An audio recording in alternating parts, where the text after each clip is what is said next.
guys, I just saw Beauty and the Beast. So for the few people who actually watched my top 10 most anticipated films of 2017 video, you would know that Beauty and the Beast was number 2 on my list. Also, one quick side note, you may notice that I moved my movie collection, I call it the vault, over next to my Lord of the Rings poster just to make it seem more nerdy and awesome. So yeah, this is number 2 on my list because a couple of reasons. First of all, I love Disney movies. I love the old classic stuff. I have quite a few in my collection right here. I also love it when they try new things and make a movie from a book, or in this case, take an animated movie and change it into a live-action film. Yes, it can be risky because it can turn out to be complete, utter crap. But it was not the case in this instance. So, they've been doing this with Disney films over the last couple of years. They first did, I guess starting with Alice in Wonderland, that movie was crap. Then they made Maleficent, that movie was also crap. But then they made Cinderella, which I loved, and Jungle Book, which I also loved, both of which I have on Blu-ray in my collection because I think they're awesome. So after they made 2 really good ones, as soon as I heard they were making a live-action Beauty and the Beast, which if you watched the review that I put out earlier this week of the original, you'd know that I love it. I think it's great. One of the best animated Disney princess films. So yeah, I was totally excited. And I am so happy to say that this movie is amazing. I absolutely loved it. I'm not going to go into all the story elements because you guys should know what it is by now, so I'm just going to go into stuff that I loved about the movie. Let's start by talking about the cast. Everyone in this movie is pitch perfect in their role. First and foremost, I'd have to say, is Emma Watson. As soon as she is first on screen and starts singing, I was like, this girl is Belle. She completely embodies the animated character. So good, so perfect. And everyone else in their different roles. You have Daniel Stevens as the Beast. He was amazing. You had Emma Thompson as Mrs. Potts.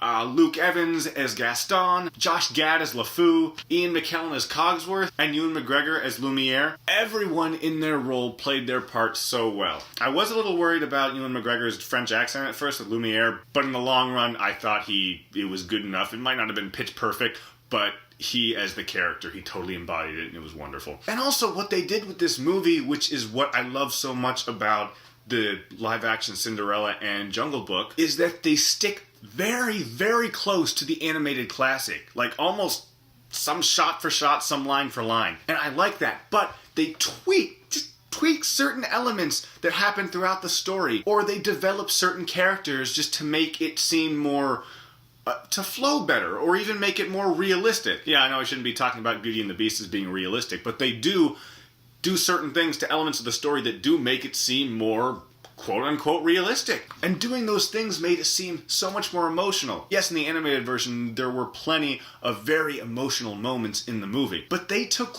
every relationship here to a new level. I mean, in the original, you feel the connection between Belle and her father. But in this, they go even further with that. There are even some characters who have spouses, which brings more depth to their character. You learn little tidbits about the past, certain little plot elements that weren't talked about in the animated that make the whole thing more emotional, more real. They even bring humanity to Gaston and LeFou. We'll get back to that, by the way. Also, what set this apart from Cinderella and Jungle Book is those movies were not musicals.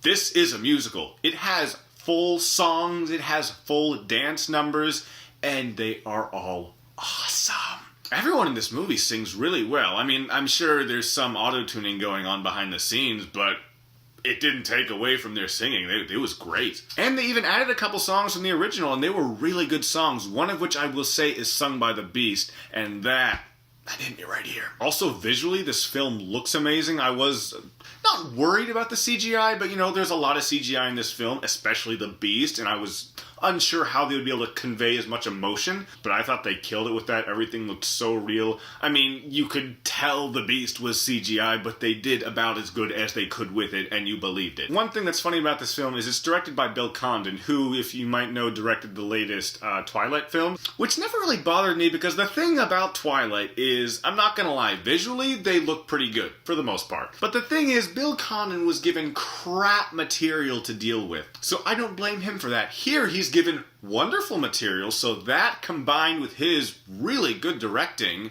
makes for an amazing film.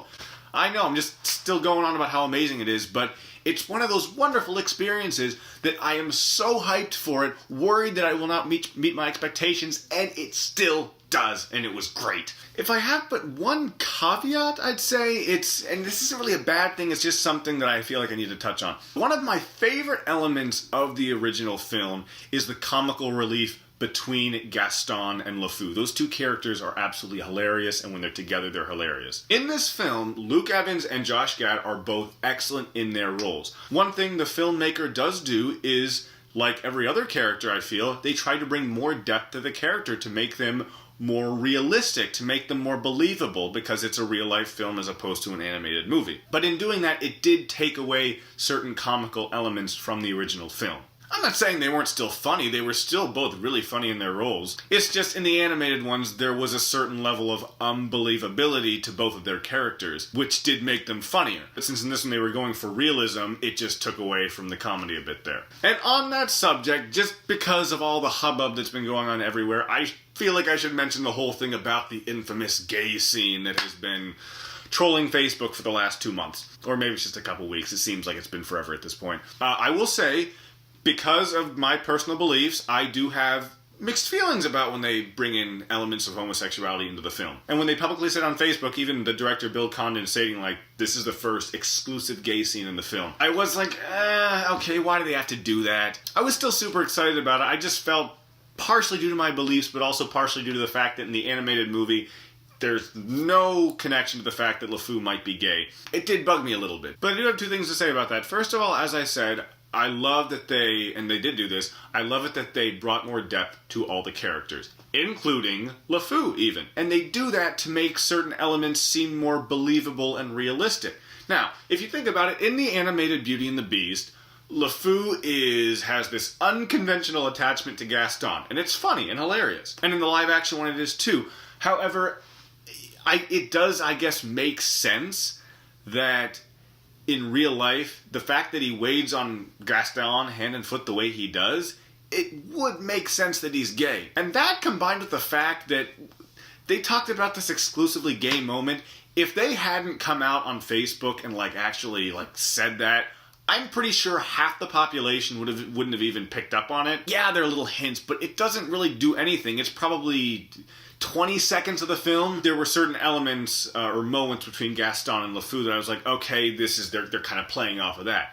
But if they hadn't have ever announced that, I wouldn't have thought that, except maybe till the end when he starts dancing with a guy for 2 seconds. But still, it's like 2 seconds. So yeah, with that, guys, as you can already tell, I absolutely loved this movie. The entire time I sat there with a big smile on my face, unless it was supposed to be sad or emotional. I left the theater so happy. I even did a little heel kick when I left. That might seem kind of gay, but I was happy. What can I say? This movie literally was, I think, as good as a live-action Beauty and the Beast could ever be. And I'm going to give Beauty and the Beast an A.